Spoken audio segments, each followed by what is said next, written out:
Oke, selamat pagi anak-anak. Assalamualaikum warahmatullahi wabarakatuh. Hari ini kita akan membahas materi prakarya berikutnya, yaitu mengenai sistem penjualan konsinyasi. Nah, tentu sistem penjualan konsinyasi ini masih terasa asing ya di telinga kalian ya. Nah, sistem penjualan konsinyasi ini sebenarnya sudah banyak terjadi di sekitar kita, terutama di kantin sekolah dan juga di warung-warung di sekitar rumah kalian. Nah, untuk lebih jauh mengenai apa itu sistem penjualan konsinyasi, jadi sistem penjualan konsinyasi ini adalah sistem jual dengan titip. Nah, kepada siapa kita menjual barang kita? Kepada agen. Jadi, misalnya kita punya barang nih. Misalkan kalian punya makanan, kalian sudah memproduksi, kalian sudah memasaknya. Kemudian kalian akan menjual, tetapi kalian menitipkan kepada agen atau suatu tempat, yaitu warung misalnya. Nah, itu adalah salah satu contoh dari sistem penjualan konsinyasi. Kemudian, sistem penjualan konsinyasi ini berbeda dengan reseller ya. Jadi, kalau konsinyasi, kita sebagai produsen kita mencari agen, tetapi kalau reseller kebalikannya, agen yang mencari produsen. Nah, di situ letak perbedaan antara sistem penjualan konsinyasi dan reseller.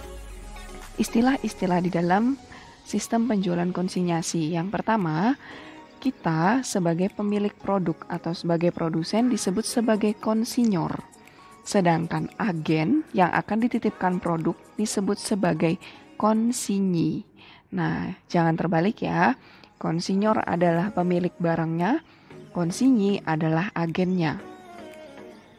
Ciri-ciri di dalam konsinyasi, yang pertama, barang yang akan dititipkan perlu dilaporkan sebagai persediaan antara konsinyor dan konsinyi.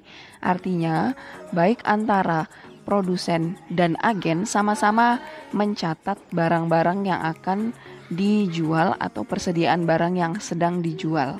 Nah, kemudian yang kedua, konsinyor harus bertanggung jawab seluruhnya akan biaya angkut barang konsinyasi. Jadi, kalau misalkan kita ingin menjual banyak barang dan akan menitipkan ke suatu tempat, kita juga harus bertanggung jawab untuk jasa angkutnya. Terutama kalau misalkan barang-barang tersebut sulit dibawa. Jadi mungkin bisa jadi ada kerjasama antara konsinyor dan konsinyi bagaimana cara membawa barang tersebut. Nah, yang ketiga, agen atau konsinyi wajib menjaga dan mengamankan barang-barang yang akan diterima. Jadi, agen tersebut atau konsinyi harus tetap menjaga keamanan barang yang dititipkan.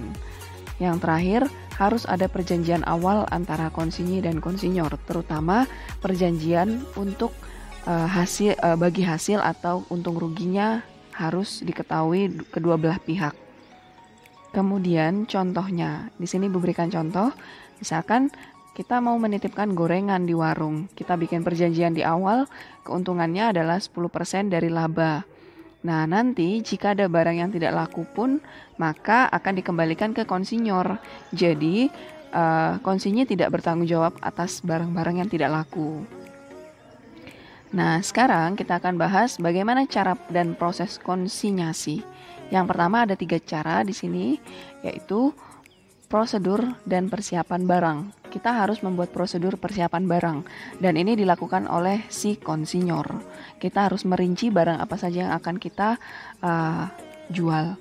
Yang kedua, harus punya prosedur pengiriman barang. Kita juga memikirkan untuk mengantar barang-barang tersebut ke agen pakai apa. Apakah ada pelibatan dari konsinyi atau tidak.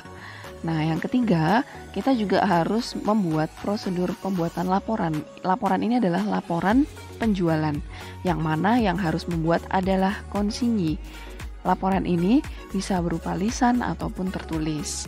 Jadi nanti laporan hasil penjualan itu berfungsi untuk membagi keuntungan baik antara konsinyi dan konsinyor. Oke. Sekian materi singkat mengenai sistem penjualan konsinyasi, dan sekarang silahkan kalian kerjakan untuk penugasan mengenai sistem penjualan konsinyasi. Yang pertama, tuliskan satu contoh penjualan konsinyasi di sekitar tempat kalian atau tempat tinggal kalian yang pernah kalian amati atau kalian lihat. Nah, yang kedua, tulislah hasil pengamatan kalian di kolom komentar YouTube pada materi ini. Contoh, tulis nama lengkap, Fitria Nurhidayah, 12 IPA 5. Penjualan konsinyasi yang pernah saya lihat adalah penitipan tahu sutra di warung BSD Jalan Gunung Anjas Moro nomor 14. Nah, ini salah satu contoh penugasan yang akan kalian kerjakan, kemudian kalian tulis di kolom komentar pada materi hari ini. Sekian, wassalamualaikum warahmatullahi wabarakatuh.